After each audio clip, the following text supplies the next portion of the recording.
성소 안에서도 가장 거룩한 곳은 지성소입니다. 아무나 들어갈 수가 없습니다. 오직 대제사장만이 속죄를 위해 들어갈 수 있는 곳입니다.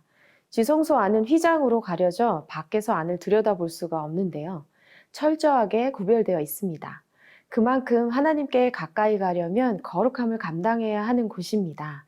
지성소 가장 안쪽에 언약궤가 있습니다. 법궤 또는 증거궤, 증거판이라고도 하고 그 안에는 십계명 돌판, 아론의 쌍난 지팡이, 그리고 만나를 넣어둔 항아리가 있습니다. 이 언약궤는 하나님의 임재와 능력의 상징입니다. 오늘 말씀을 함께 나누겠습니다. 오늘의 말씀은 출이집트기 37장 1절에서 16절입니다. 브살렐은 시팀나무로 궤를 만들었습니다. 길이는 2.5 규빗, 너비는 1.5 규빗, 높이는 1.5 규빗으로 해서 안팎을 다 순금으로 씌우고 가장자리에 금테를 둘렀습니다. 또 고리 4개를 금을 부어 만들어 궤의 4발 귀퉁이에 달았는데 둘은 이쪽에, 둘은 저쪽에 달았습니다. 그러고는 시팀나무로 장대를 만들어 금으로 씌우고 궤 양쪽에 달린 고리에 장대를 끼워 궤를 운반할 수 있게 했습니다. 그는 순금으로 길이 2.5 규빗, 너비 1.5 규빗이 되는 속죄 덮개를 만들었습니다. 덮개 양 끝에는 금을 망치로 두들겨 그룹 둘을 만들었습니다. 그것들은 한 그룹은 이쪽 끝에 또 한 그룹은 저쪽 끝에 있는 모양으로 덮개와 한 덩이가 되도록 만든 것입니다. 그룹은 날개가 위로 펼쳐져 그 날개로 덮개를 덮은 모습으로 둘이 서로 마주하되 덮개를 바라보게 했습니다.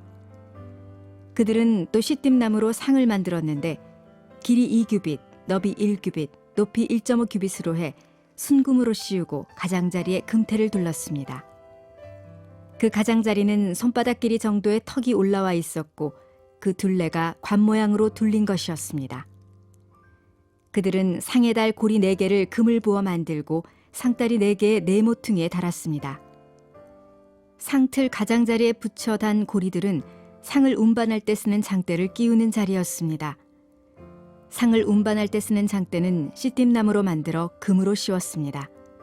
그러고 나서 그들은 상에 필요한 기구들, 곧 접시와 숟가락과 덮개와 붓는 대접을 순금으로 만들었습니다. 1절에서 2절의 말씀을 함께 읽겠습니다. 브살렐은 시팀나무로 궤를 만들었습니다.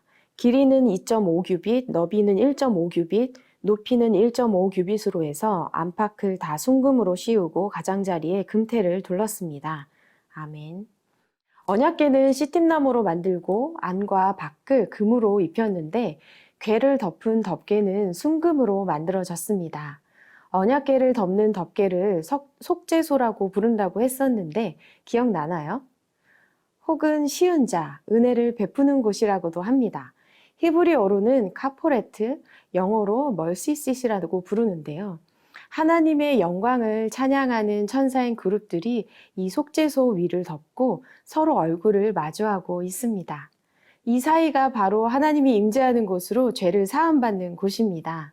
하나님의 능력이 임하는 곳이죠. 이스라엘 백성들이 물이 불어나서 도무지 건널 수 없는 요단강을 어떻게 건널 수 있었죠? 언약궤를 맨 제사장들이 첫 발을 디뎠기 때문입니다. 이스라엘 백성들이 여리고성을 함락시킬 수 있었던 비결은요? 언약궤를 제사장이 메고 성을 돌았기 때문입니다. 백성 스스로 한 일은 하나님 명령 따라 움직인 것 뿐입니다. 하나님의 전적인 능력으로 승리했습니다. 사랑하는 세나 친구 여러분, 하나님의 능력을 힘입으려면요, 제사장으로서 언약궤, 즉 말씀을 매야 합니다. 무엇을 맨다는 것은 거추장스럽고 부담이 될 때가 있죠.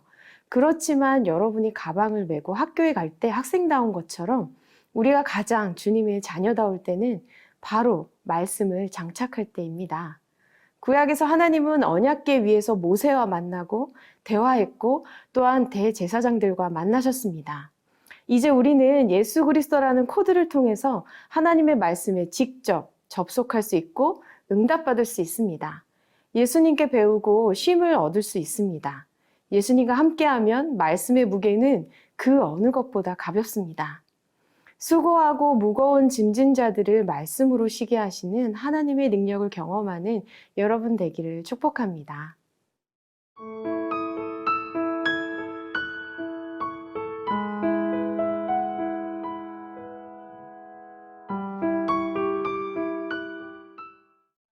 (10절에서 11절의) 말씀을 함께 읽겠습니다. 그들은 또 시띠나무로 상을 만들었는데 길이 2규빗, 너비 1규빗, 높이 1.5규빗으로 해 순금으로 씌우고 가장자리에 금테를 둘렀습니다. 아멘. 진설병상을 만드는 법이 나와 있습니다. 진설병이란 거룩한 떡으로 불렸고 누룩 없는 고운 가루로 만들었습니다. 진설병상에는 12개의 지파를 상징하는 12개의 무교병이 놓여 있습니다. 무교병은 이스라엘이 이집트에서 나올 때 하나님께서 제정해 주신 빵이죠. 하나님의 구원을 기억하라는 뜻입니다. 12개의 무교병이 놓인 것은 12개의 지파로 이루어진 이스라엘 백성들이 하나님의 임재 앞에 항상 살아가는 존재라는 것이죠. 이 빵의 이름을 임재의 빵이라고도 부릅니다. 빵은 이스라엘 백성들의 주식입니다. 우리도 많이 먹죠. 매일 접하는 빵처럼 늘 하나님의 임재 안에 있을 때 은혜로 우리가 먹고 살아가게 된다는 말이에요. 이 참된 의미를 예수님께서 생명의 빵으로 이 땅에 오셔서 완성하십니다. 요한복음 6장 33절에서 35절의 말씀을 함께 읽겠습니다. 하나님의 빵은 하늘에서 내려와 세상에 생명을 주시는 것이다. 그들이 말했습니다. 주여, 그 빵을 항상 우리에게 주십시오. 그러자 예수께서 그들에게 말씀하셨습니다. 내가 바로 생명의 빵이다. 내게 오는 사람은 결코 배고프지 않고 나를 믿는 사람은 결코 목마르지 않을 것이다. 아멘. 사랑하는 새나 친구 여러분, 생명의 빵이신 예수님을 취할 때 하나님께서 우리에게 임하십니다. 하나님 없이는 어떠한 것으로도 만족할 수 없습니다. 세상 사람들은 빵이라는 육체의 배고픔, 갈망을 추구하고 또 빵의 문제가 어느 정도 해결되면 만족하지 못해서 또 다른 육체의 욕망을 추구하려고 합니다. 그러나 우리는 더 이상 나의 욕망에 집착하지 않습니다. 인생의 가장 중요한 가치를 발견했기 때문입니다. 영원한 생명을 추구하며 그 영생을 나누어야 할 사명을 감당하게 됩니다. 오늘 내게 주신 말씀 따라 생명의 복음을 나누고 기도로 맡겨드리는 여러분 되기를 축복합니다. 기도하겠습니다. 사랑의 하나님 감사합니다. 오늘도 말씀하여 주시는 하나님께 영광 올려드립니다. 생명의 빵으로 오신 예수님을 먹고 마시며 주님과 늘 동행하는 우리 모든 친구들 될 수 있도록 하나님 함께하여 주시옵소서. 예수님의 이름으로 기도합니다.